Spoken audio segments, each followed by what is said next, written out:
Ribu jiwa.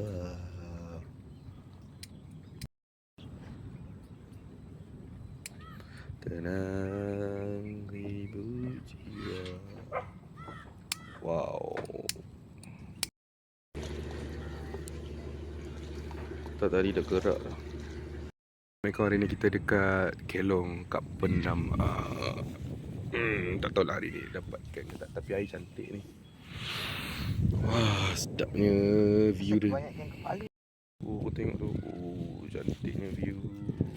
Wah, mai-mai siapa yang nak mancing dekat Kelong sini, dekat Pendama.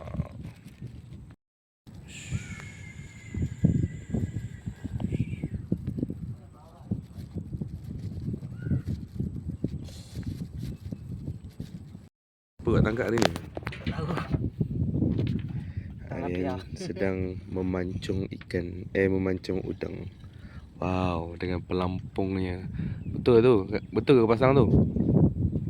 Kang tercabut kang. Wow.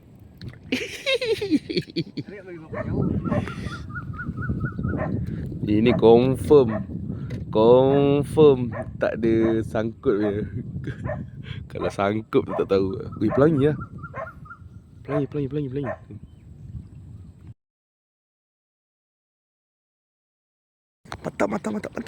Mantap. Saya slow. Sembilan.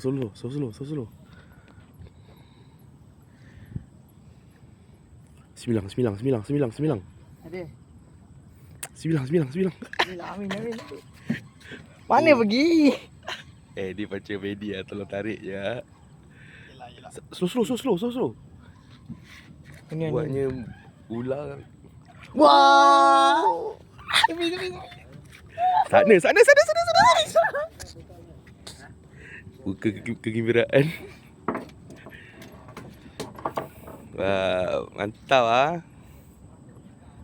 Ni pergi tolong. Apa suruh orang potong? Sekejap lah, ada kata.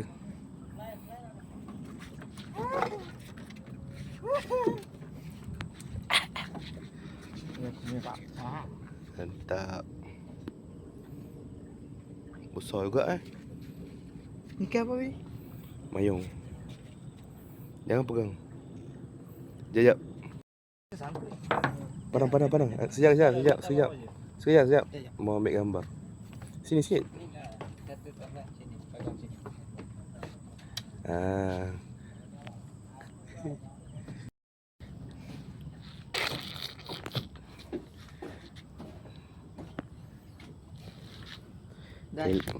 Kelong Pendama guys.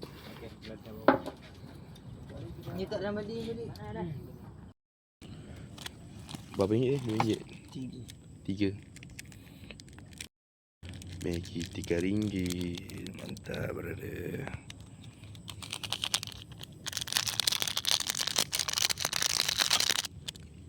Nampak udang.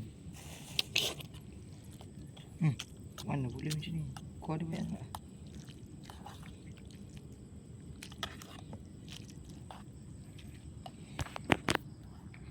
Satu dah sangkut.